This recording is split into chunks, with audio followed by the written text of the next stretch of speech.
fight fans, to the 16th episode of the Hooks In MMA podcast. We've got a great episode tonight. Going to start off introducing our guest, starting out with the MMA legend Mario Yamasaki. He's a veteran of the octagon with over 400 professional fights under his belt. And in his own right, he's a fourth-degree jiu-jitsu black belt, hailing out of Sao Paulo, Brazil. Next up, we've got a Canadian MMA fighter fighting this Saturday night, headlining the prelims card, KB, the Bengal Bhullar. He's an 8-0 middleweight, hailing out of Edmonton, Alberta, and he's a late addition to this card and a fellow training mate of Tanner, the Bulldozer Bozer. So tune in for that one, guys. This is his first UFC fight, and I can't wait to see how he performs in the octagon. We're going to be sliding right in to Easy Lines, getting ahead of that book. We've got a big headline fight this Saturday, Marlon Moraes versus Sandhagen in Fight Island. Our boy Easy Lines, Ben Zeman, has got some great predictions for you. So get that Bet365 account out and lock in some parlays. So start us off here, Z-Balls. Who you got your money on? Yeah, thanks for that amazing intro there, Cons. Well, yeah, this week for Easy Lines, I mean, obviously taking a look at the main event to start off with here, we got Marlon Moraes taking on Corey Sandhagen. Moraes currently sitting at a plus 110 underdog, Sandhagen minus 138. Marlon coming off a split decision win over Jose Aldo, a fight a lot of people, Aldo, thought he won due to his octagon control and really being the aggressor on Marlon. Marlon was landing the more effective strikes, though, in my opinion, and sort of the judges thought as well, I guess. Previous to that, though, he had lost to Cejudo for the vacant bantamweight belt. Sandhagen just lost to Aljamain Sterling earlier this year by finish. Previous to that, he was on an impressive 5-fight win streak, actually, to start off his UFC career. Had a ton of hype behind him before that. This line is very interesting and a little difficult for me to understand. When the odds makers opened this up, they had it kind of the opposite way, right? They had Moraes at the minus 130, Sandhagen more of a plus 115. And I agree with them. I think Moraes is the better fighter with more experience, still in his prime, everything like that. But a ton of money did come down on Sandhagen. Now, I don't know if this is a lot of, the sharp money, taking a look at that and loving the price, or, a lot of the public money coming down on Sandhagen. But, he did lose his last fight pretty decisively. And I don't really see that much of the public really betting on him here. So this is a tough one for me, but I'm going to lean on Moraes. After looking at it more closely, he certainly has the much better striking. Sandhagen, he is 5'11" with that 70-inch reach, so Moraes has to be careful of that. He can't play on the outside as much as he was with Aldo. He's going to have to get in there, create some dirty boxing type exchanges, and look to control Sandhagen that way. Yeah, and in terms of that, that's pretty much what I'm taking there. I think the over minus 138 at 2.5, I believe it is, over 2.5 rounds, I think looks nice as well. But what are you guys thinking? Yeah, I agree. I think Marlon, he's been in there. His quality of competition has been elite for a long time. If you look at his record, he's fought nobody outside of the top 5 since 2017. So I think the quality of competition that he has raises him to that level, and I think he gets it done. I think he's just too athletic and too explosive, and he knows what he's doing against the highest level. Yeah, if our fans tuned into the interview with Marlon a few weeks back, you can really tell this guy is calculated. He's a smart, really high IQ fighter, and I think he's going to adjust his game plan here for the long length of Sandhagen, and I think he gets it done. My prediction there, probably put a few bucks on it, not going to go too heavy, but Moraes by decision. I think that's the outcome. I looked at by stoppage, wasn't great value there, and I think there's just a little more value to be won him by decision. So that's where my money's going. Yeah, no, I really like that call, Kronz. I didn't take a look at that closely enough. Moraes decision plus 550 is, that I do like. I mean, certainly I could see him finishing him at the end of the third or fourth round, but like that value looks pretty incredible to me for Moraes, right, for that finish. So, yeah, no, I like that as well. That goes along with our over 2.5 as well, which we're looking at. Next up, we got Edson Barboza taking on Makwan Amirkhani. Hopefully, I'm saying that right. Edson's a minus 275, heavy favorite. Makwan's a plus 225. Edson's, on a bad losing streak, right? But it's actually been unlucky, I would say, in my opinion. He lost 2 close split decision fights to both Dan Ige and Paul Felder, which were great fights, especially the Felder one, if I remember correctly. Got finished by Justin Gaethje before that, which, so has pretty much everyone else in the last 2 or 3 years. So I'll give him that. UFC is kind of giving Edson a lower level competition, I would say, to kind of get him on the right track, it feels like here. Mac won 7-2 in the UFC, but he's only fought 9 fights in like 6 years. So he hasn't really been incredibly active. He finished Dan, which is, why he's not that highly ranked, despite a good record. He finished Danny Henry in the first round 3 months ago, but got ended by Shane Burgos in the previous fight to that. I believe Edson Barboza's striking is better than Burgos, although they may be closer than some people think. But, if Burgos can finish him, I certainly think Barboza can have a lot of success as well. So Barboza take him money line in some parlays. I also really like Barboza to finish this fight plus 110. Not the best value, but I do think he gets that done.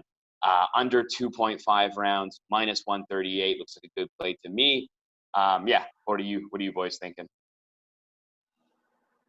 Yeah, I agree. I don't really know much about Amirkhani, honestly, but clearly they're doing it. The UFC is doing exactly what you said. They're matching up Barboza with somebody they think he can beat, get him back on track, and then he's a big name that they can get into big fights again sometime soon. I also feel like in his last fight, particularly against Ige, he got robbed on the decision. But yeah, I feel like he's going to come back out ahead, and I got him again, just money line. Yeah, I agree, boys.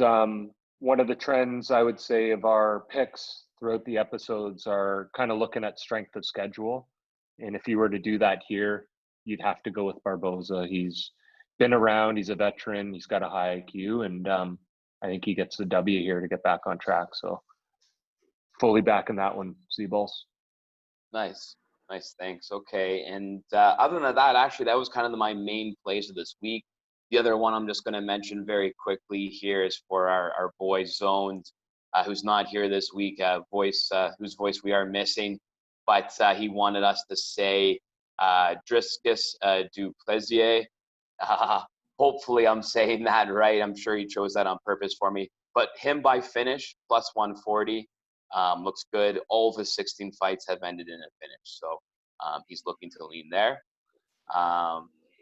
Kronz, what else you got? Any football picks? Any more UFC picks for the weekend? I got to go with our boy, Hooks and alum, KB, the Bengal Bhullar. He's a 3-1 underdog. He's a last-minute replacement. He's 8-0. You got to think he continues this unbeaten streak here. And I don't know. I think he might shock a few people because he's relative unknown. So just that pure value, I'm throwing a few bucks on him, and will be nice to cheer on a hometown favorite here, fellow Canadian. Nice. Sounds good. Well, yeah, that about wraps it up for us. To give you guys a little preview, though, those of you who have been following Easy Lines, we're going back, looking at all of our research, looking more closely at some of our statistics, and looking to analyze. And we'll be coming to you guys with some more specific things and some more results-oriented kind of news as well. So look forward to that in next week's episode. Love it. Enjoy this weekend's card, guys, and enjoy these upcoming interviews. You don't want to miss them. Look forward to welcoming you for episode 17 next week. Go get them.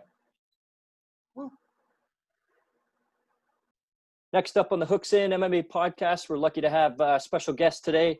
He's been a referee for a long time. He's well known for being in the UFC, and he's got a bunch of things to to talk about today with us. Mario Yamasaki, how's it going today? Very good, man. It's a pleasure to be here. Thank you. So just, you were born in Sao Paulo, Brazil, but you currently live in Washington, D.C. or in Maryland. Talk about, some hobbies you had growing up in Brazil. Well, Brazil, I didn't have much choice because my father is already a martial artist and he already had gyms. So we grew up in the mat, since I was 3 years old. We kept going to the first judo and then jiu-jitsu. But also I did a lot of sports. I did wrestling, soccer, gymnastics, sumo, surfing. So I love sports. I don't care what it is. I try to do it just for fun. Awesome. And then, so when did you officially move to the United States then? 1988. I was 24 years old. Okay. So what, your interest in MMA, I'm going to guess it's, like you said, it was inherited with your family and your dad and all that, but just speak to, your interest in it. So what was your favorite part about it? And we'll have a couple things to talk about next. Well, I'm from Brazil, and in Brazil we started Vale Tudo before MMA. And so we were already involved with that because, Brazilian Jiu-Jitsu. So when they, Marcelo Bering and my master came to São Paulo, that's why we started learning about all this Jiu-Jitsu and Vale Tudo. And since, my father is international referee in judo, and he was the only one, him and my uncle was the only one that could teach judo refereeing in Brazil. And so he used to take me, my brother, my cousin, just to go there and commit the fouls, and, so they could teach the class. And we started learning, mechanics and all that. And so the refereeing was already in my blood. And, say we go to the Pan American Games in Jiu-Jitsu, they didn't have any referees for some fights that people are afraid of doing it. We always jump in and did it.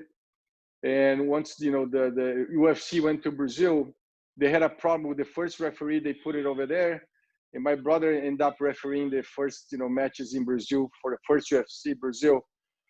And, after that, that's when I started. When we started coming back, and I asked John, I said, John, why are you the only referee in the UFC? What about if you get hurt or you get sick?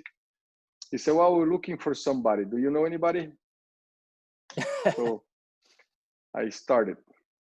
Awesome. So yeah, you have I had to correct myself. You corrected me just earlier, but you have a 6th degree black belt in Brazilian Jiu-Jitsu and a 4th degree black belt in Judo.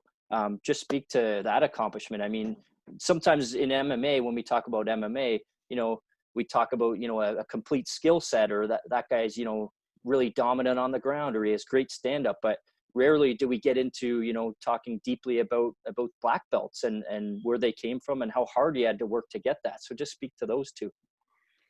Yes, Brazilian Jiu-Jitsu or in Judo is a little different. That's why I surpassed Judo.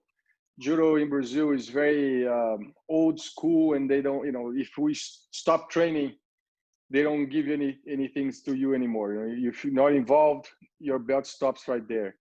Unless you have, you want to go there and be political. And I never like to be political in Judo. And because, we're very political in Jiu-Jitsu. Yeah. So I always hated these politicians, this politics. But in Jiu-Jitsu, the good thing is, me and my brother, we have 15 gyms in the world today. So we're still active. I'm refereeing and been teaching. So every, after you get a black belt, you have certain stages you go. But after you get old, I'm old.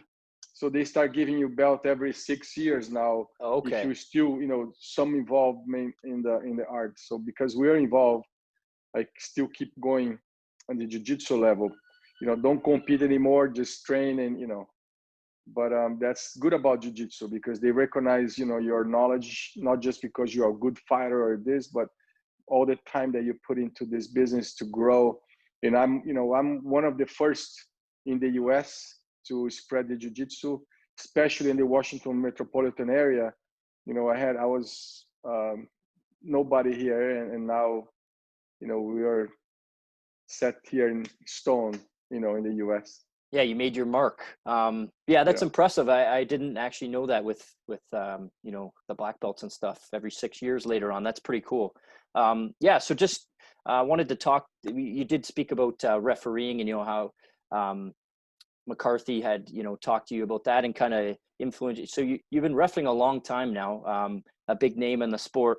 I just wanted to talk quickly about, you know, criticisms of referees and of judging, because often on our podcast, one of the hot topics every week almost is the referee. I imagine. The referee's decision and the judges, the 10-9 scoring system and all that stuff. So I just wanted your take on it. You know, it's obviously the thing I say, I play a lot of sports. You don't leave a sporting event and say, wow, that refereeing was fantastic tonight.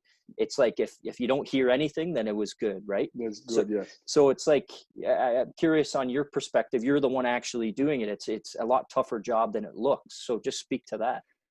Yeah, it's funny because, you know, when I started back in the day, it was just John McCarthy and nobody knew the rules. You know, all the states, they had different rules. We didn't have the unified rules.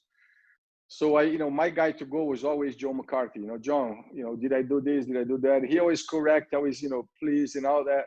Always helped me, you know, be the best I could be.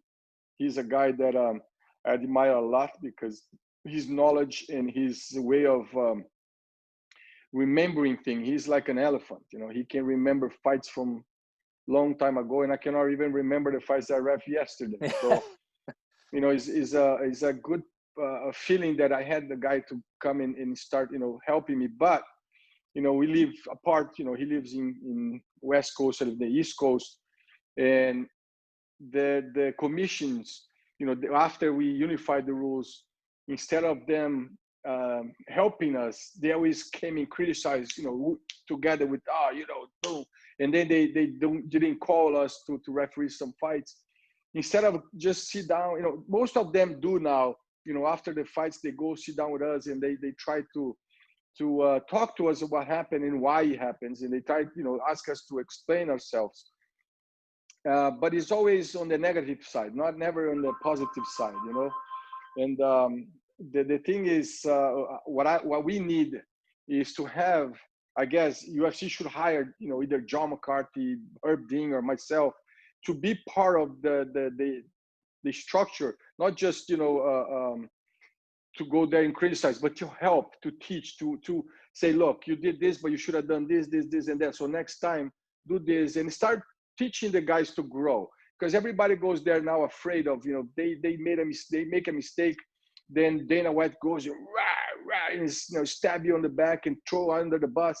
So people, when you're afraid, you make more mistakes than you just when you're just, you know, focusing on stuff. So that's the thing I think they should change. But, you know, through my life was really hard when I started because it wasn't unified. In every state that we went was a different rules. You know, some states didn't allow the elbow, some states allowed the elbow, and then, you know, grabbing the fence, not grabbing the fence. So when you're there, you have to know where I am. I am in, you know, in Maryland, or I am in Los Angeles. So right there and then your you know, judgment start to flake because, you know, you don't know where you are. After they unite the rules was great because every rule is the same. You go to any state, it's the same. It got much easier, but not because, you know, it's just easier on the thinking, but if you not prepare or not paying attention, you're just gonna make mistakes.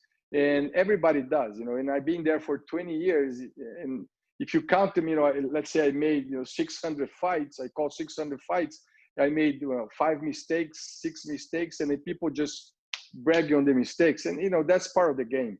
Yeah, like what about the 595 other fights that you did really well, right? It's Exactly.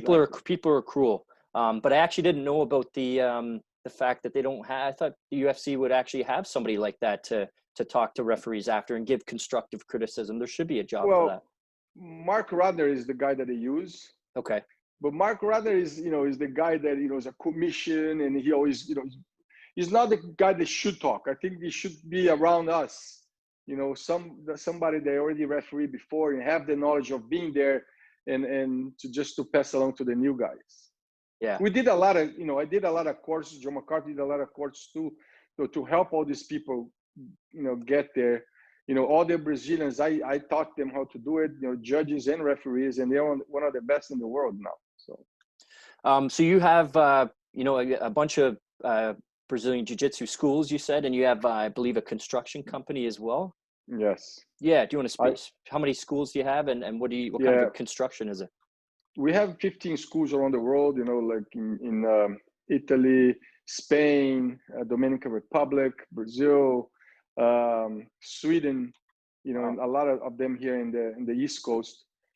And then, because I couldn't ever leave just with the martial arts, when I started, I had 2 gyms and was struggling to make it, because I always wanted to make more money to be nice in life. And I decided to learn something else. I went to construction and I opened a shop, a granite shop. I had a marble and granite shop. And now I do flipping. I buy old houses, remodel and sell. And then I also do service for big companies, installation of hardwood floors, tile and stone, granite and anything else. Awesome. Just wondering some of your hobbies, activities, and, do you have a family? Yes, I have a daughter and a son.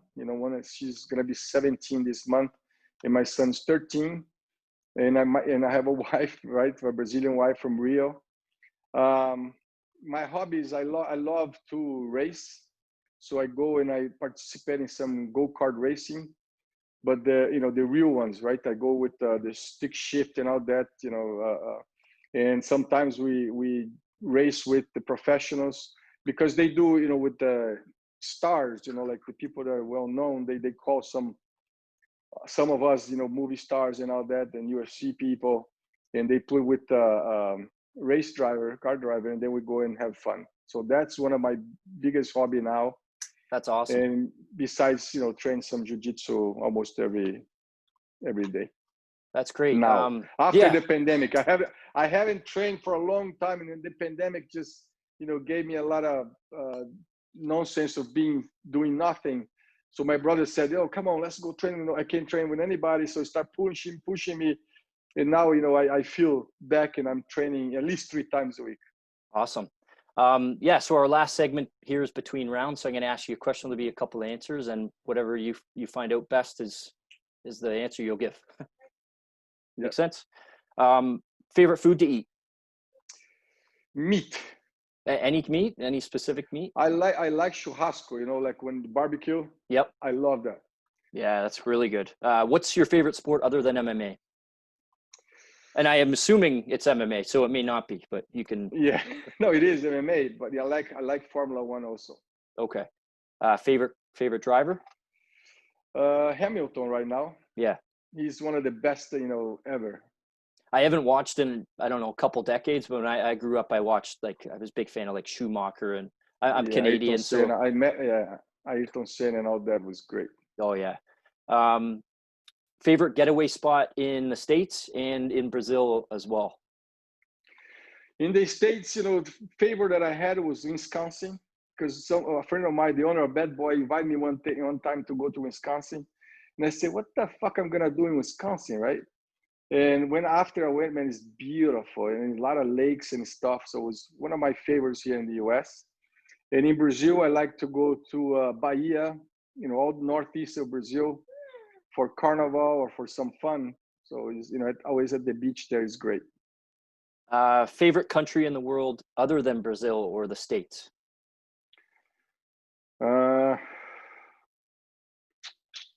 Canada. I'm so happy you said that. That's where I'm from.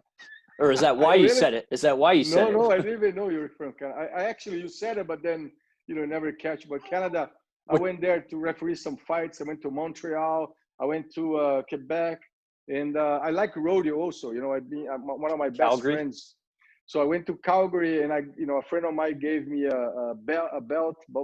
So it's great. I love Canada. Is a US a little cleaner and more relaxed, I guess.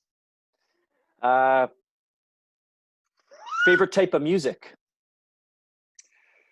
I like some country music because I grew up in the rodeo.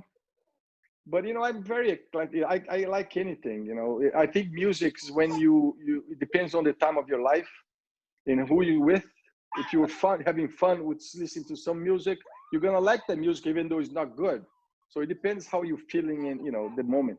Yeah, I couldn't agree more. I've changed, in different, I don't know, decades of my life, but you're right with who you're with. But country's always been my favorite. So I think we agree upon that there. Good. What's your favorite movie of all time? One of them is Top Gun.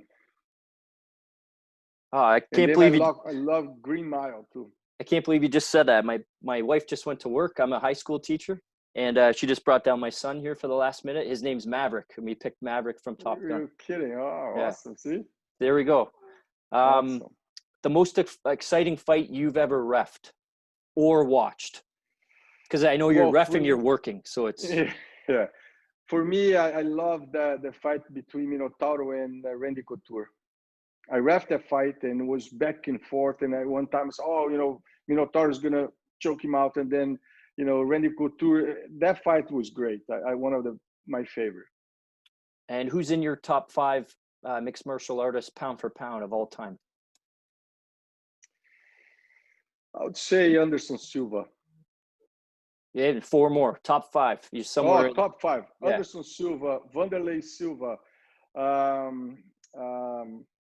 the Russian guy. What's his name? The heavyweight. Fedor, and then GSP and John Jones. Awesome. Missing a lot though. A lot of Aldo and all that. But oh yeah, it's hard to have a top 5. 20 years, Yeah, there's a lot of good names. Mark Kerr, that people don't even know maybe, but yeah, people are afraid before, Bas Rutten's up there for me. Bas Rutten, yes, I saw him fight a lot of times. Tough guy. Oh yeah, very nice too. Good party. Good guy. Yes. To finish off, any sponsors, social media, or shout outs that you had? Well, I had a lot of sponsors through my life, but right now I have only one, that is Black West. And he's been dressing myself, for the past 3 years. So it's been great. It's just, I had Bad Boy, I had a bunch of other watches, WZW. I had all this Bruce Lee shirts sent to me. So it's, through the years, MMA has been good to me. Yes, it has. And we're thankful for that. Anytime you're in the cage, we're obviously watching the fight, but it's not the same without Mario Yamasaki there. So I appreciate that. We really appreciate your time. Just to give us a few minutes today. Great talking with you. Maybe sometime in the future we can chat again. Anytime, my friend. But we really appreciate it. I'll get back to Maverick and Top Gun here. This is Mario Yamasaki. This is Hooks In MMA. Thanks so much. Very well. Are you ready? Let's go. Next up on the Hooks In MMA podcast, we have 8-0 pro record.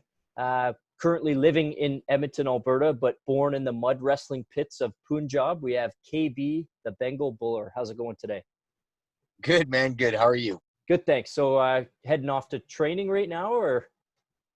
I was literally just waking up, and this jet lag from Abu Dhabi is killing me, and I just needed to snag a coffee. But yeah, I'll be training in the next 15 to 20 minutes. Awesome. So first of all, how was that experience over there? You're over there with one of our Hooks In MMA alumni, Tanner the Bulldozer Bozer. How was that experience? It was a really unique experience. To be able to travel during a period where almost nobody is, and to go to a place like Abu Dhabi was amazing, especially under the circumstances of the UFC. It was unique, man. You're basically under constant supervision in regards to your status with the pandemic. They tested myself and Teddy Ash 8 separate times. Wow, that's crazy. Really intensive quarantines. They're doing all the right things to make sure that there's no virus that's spread, and it's annoying, but it's very admirable too. Yeah, annoying for sure, because you went through it, so I can't speak to that. But when I'm a multi-sport fan, and I don't think any sport has taken these kind of precautions, and there's a reason why the UFC has been able to hold this many events. And I personally, I think it's incredible. I think it's Yeah. they they should be tons of claps on the back of their shoulder. And I don't know any other sports around the world that have taken this kind of precaution. So Yeah, it's pretty amazing. just curious. So as I said before, you're undefeated. You're a 6'4" middleweight. When and where did you start training, and how did it evolve from there? I began training when I was 13 or 14, and then I started in Taekwondo, and then after that I started in mixed martial arts at around 15 years old, and then since then I haven't really wanted to. I'm sorry, I'm still waking up, man. Yeah, no worries. Ever since then, it became there was a desire to want to do it professionally. Yeah, and obviously with your success so far, like it's been, I know if I was fighting and I was 8-0, I'd be, every time you get a win and you just get that energy, I'm sure, and you just want to get to the next one. But you obviously had a lot of work to put in between. Yeah. Six of your 8 wins are by finishes. So I guess just speak to, game plans going in, and then obviously you found a 75% success rate for finishes during your execution. So, how did your game plans go in those 8 fights? And, now you're looking at a big fight coming up soon, which we'll talk about, but, how did your game plans be executed in those fights?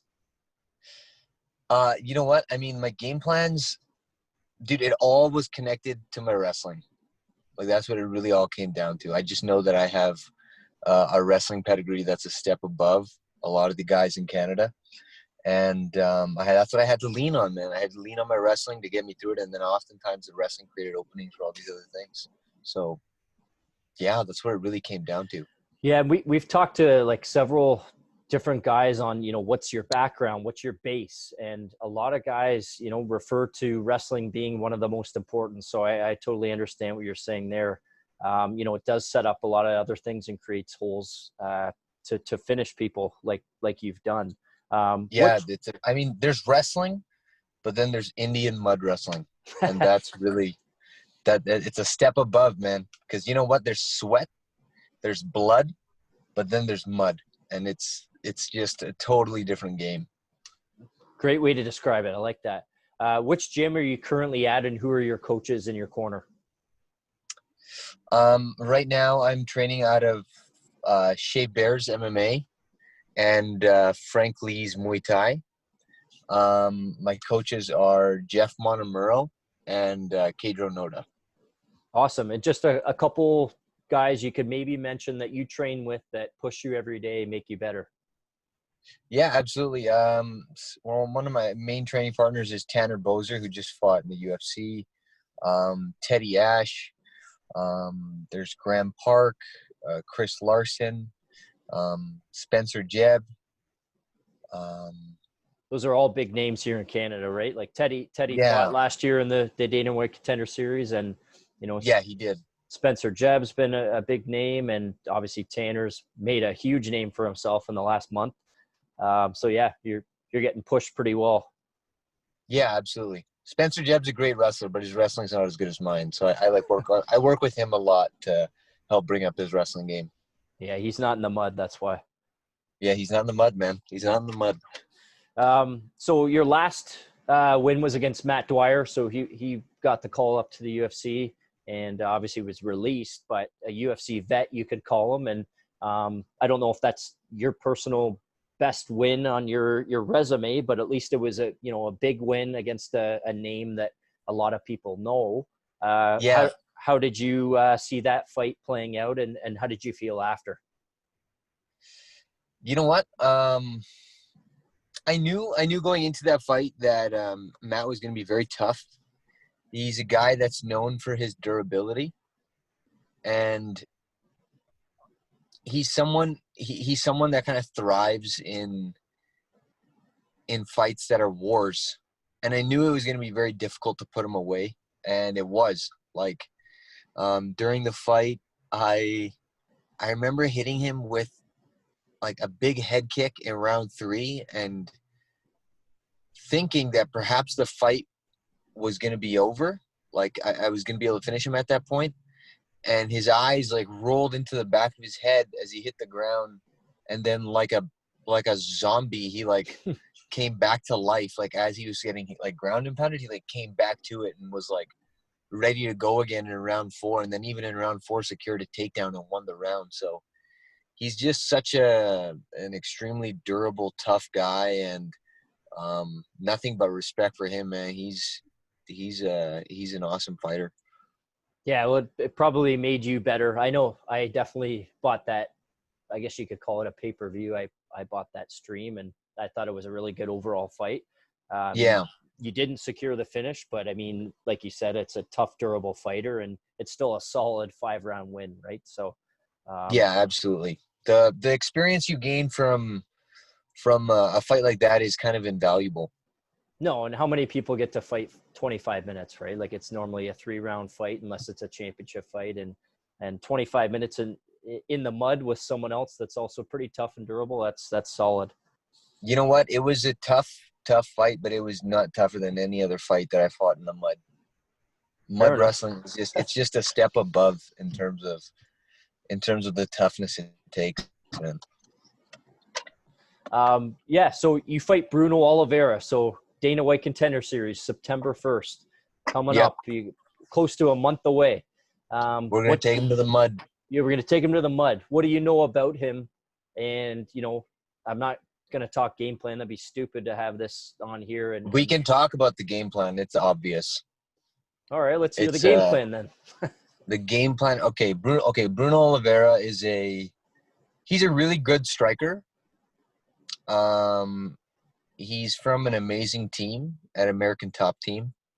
He's tall, like me, and he's powerful. He finishes a lot of his fights by KO. Dude, we're gonna wrestle him, man. We're gonna grab a hold of him in a body lock. We're gonna drag him to the ground, and we're gonna keep him there the whole time. That's gonna be from start to finish. That's what we're gonna do. I mean, I know that he's just not going to be able to take it. He's not going to be able to take that grind. And that's what I'm doing. I'm going to put that on him, put that grind on him. I'm going to get him down to the ground. We're going to get that Ziegler, that single leg. We're going to rip him down to the ground. And then we're going to hold him there. It's going to be a boring lay and pray fight. A little G and P on the ground maybe too, eh? Once in a while, maybe, if we're in a safe spot. But for the most part, we're just going to hold him there. And if the ref stands us up, we're going to take him back down again because that's what we do. That's what we do in all our fights. So it doesn't matter what you're telling me right now. When I watch that fight, I'm just going to remember what you said. And if you execute that, that's actually more impressive than telling me something else and not executing it. So I'm going to remember what you said. I give you my word, brother. All right. It's going down 100%. It's either I get my head blown off in the first minute, and then if that happens, kudos to Bruno. But if not, I'm taking him to the mud. Sounds good. I'm in. Can't wait to watch. Yep. Last section here, between rounds. 1 minute. Going to fire off some questions. You got to give me an answer. Sound good? Absolutely.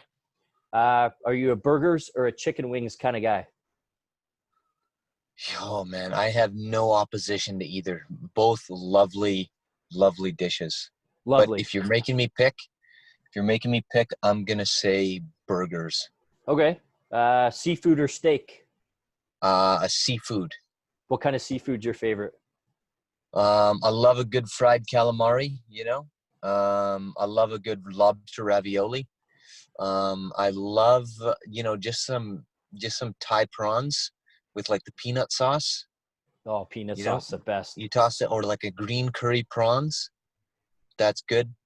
I love a good salmon, Yeah, salmon's got to be cooked right, though. Yeah, you got to have it cooked right. It's got to be flaky and it's got to break right off. So flaky. You can have like a tuna sandwich. Very underestimated and underappreciated. You get a tuna sandwich, is game over. A little bit of mayo in there, yeah. Oh, a little bit of mayo in there. Oh, done. Are you camping or a hotel guy? You know what? I've never camped a day in my life. Well, all you did the last few weeks is do a hotel. So maybe you need a camping trip. Yeah, I definitely need to get that done. Definitely need to do that. Fighting or the vacation after?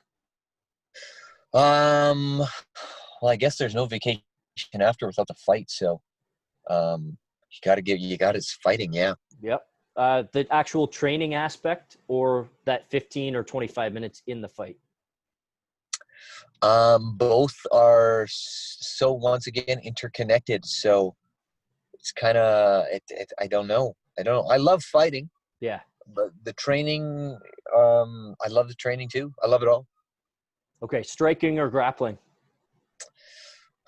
The wrestling, the grappling. Yep. Submission or KO? I just death by smothering. Yep. Yep. Edmonton, Calgary, or Banff, Alberta? I like to go down to Calgary for some of the wrestling meets because we get a lot of the guys from the Olympic Training Center down in Newfoundland to come up. So Yep. I'll say Calgary. Okay. Alberta, BC, or Ontario? Or we'll throw out East as well since you mentioned them. I'm gonna say Ontario just because it's a little bit closer to Newfoundland where I do a lot of my training. All right. Well, if you're in Ontario, we're going to have some ravioli, some lobster ravioli. Oh yeah, some of the finest lobster ravioli down there in Newfoundland. Horror films or action films? Horror films all the way. Horror films. What's your favorite one? You know what? My favorite horror film, I got to give it up to those new Conjuring movies. The Annabelle ones too. Those are something else. They're freaky, but they're legit. fun. Yeah, I agree. They're legit. They're freaky, but they're fun. There's some of these horror movies that are coming out right now. They're just too morbid. Yep. You're watching it and you're not even having a good time. You're just kind of like, this is awful. I just have this terrible feeling of dread inside, and I leave the movie theater kind of depressed. And the ending, there's no closure. It's just like overall morbid. Can't do that. Just makes you feel sick inside. Like that movie. What was that movie? The Witch. Yeah, I saw The Witch. The Witch was the most messed up movie I've ever seen. Yeah. Yeah, I'm not watching that one again either. Yeah, exactly. You'll never watch it again. It wasn't fun. No. Who do you got in the trilogy, Cormier or Miocic? Cormier, he's a wrestler, and I know he's going to grind it out. Couldn't agree more. He's just going to – and finally – he's just going to shuck him down, and he's going to grind him out. I agree. He actually said he was going to do that just like you did tonight. So there's a little resemblance there. Thanks, man. No problem. KB Bhullar or Bruno Oliveira on September 1st, and how? You already told me how, and it looks like you already know who. Yeah, dude, I'm just going to come out the gate. I'm going to be slipping his punches. My body's going to be oiled up, and I'm going to get inside, and then I'm going to grab a hold of him with just a death lock body, like a body lock from hell, something he's never experienced in his life. Only a mud wrestler would know. And I'm going to put him against that cage. I'm going to rub my skull into his chin, and he's not going to like it. And then I'm going to grab a hold of his legs. I'm going to pick him up in the air. And the first time I'm going to do it gently, just to let him know, just like I can do this at any time that I want. And then I'm going to put him down to the ground, and then I'm just going to smother him. Sounds fantastic. And he's not going to be able to get up, and it's going to be incredibly frustrating. Yeah, and he's probably going to be so pissed. Yeah, he's going to be so pissed. And then he's going to start to spaz, and he's going to blow a lot of energy. And then I'm going to continue to hold him there. And then the ref, Herb Dean's going to be like, I need to see some action. But I'm going to be like, hey, it's on him to make the action happen. Yeah, except for maybe last weekend, if Herb Dean shows up, he'll just let you pound him in until he can't be awake anymore. I'm not going to pound him in, though. I'm not going to pound him in. I'm just going to hold him there. I'm going to hold him there and lightly tap just to please somebody. But it's going to be a boring, crotch sniffing, body locking, single legging, good time. I'm still going to watch. That makes me sound kind of bad watching something like that, but I'm still going to watch the fight. You ever watch GSP versus Jake Shields? I've watched every GSP since he started. So yeah. Okay, dude, it's going to be like that fight, but like 5 times less violent. Okay. Yeah. I'm still going to watch, but sounds Okay. good. Sponsors or shout outs as we finish up here? You know what? I want to give it up to all the Indian mud wrestlers out there that are doing their thing from all over the world, that are making it happen, that are keeping the sport alive. That's it, man. I think it's the greatest sport in the world, and I'm glad that I can be such a good ambassador for it in MMA. Yeah, well, we're just happy that you gave us the time. And, you know, sometimes you don't know who you're talking to. You got a great sense of humor, and we look forward to speaking to you in the future. 8-0 pro record. KB, the Bengal Bhullar, fights September 1st. Is it Bruno Oliveira? Bruno Oliveira, yeah. Bruno Oliveira, Dana White Contender Series. Can't wait to watch that 15 minutes of mud wrestling, one-legged, takedown, body lock, ground and pound, crotch sniffing fight. That's what it is, man. Can't wait to see it. Thank you for coming on. Thank you for coming on. We appreciate it. This is Hooks in MMA. Thanks so much, brother. Thanks. All right, so we have KB, the Bengal Bhullar, back on here. We were looking forward to his Contender Series fight coming up, and then it obviously got postponed because of the 5-week card in Fight Island. He was there before with Tanner Boser supporting his corner. Now he actually got a late notice call up to fight Tom Breeze. So it's supposed to be this weekend. It's actually next weekend, October 10th. Just speak to that call and that short notice opportunity. They called. They said they needed a replacement, and immediately said yes. And that's the way it went, man. It was like that. I mean, yeah, that's what happened. They called. They said they needed a fighter. I like fighting, so I took the fight. Awesome. So we're looking forward to that. You know, it's a little bit better, I think, to bypass the Contender Series and be on a big stage right away. So looking forward to that fight coming up. We just wanted to wish you good luck, safe travels over there, and looking forward to seeing your first UFC win against Tom Breeze. Wicked, man. Thank you very much. No problem. You take care. Good luck. Okay. You too, man. Take care. Bye. Falling in and out of love, in and out of love with you. Falling in and out of love, in and out of love with you. Falling in and out of love, in and out of love with you. Falling in and out of love, yeah.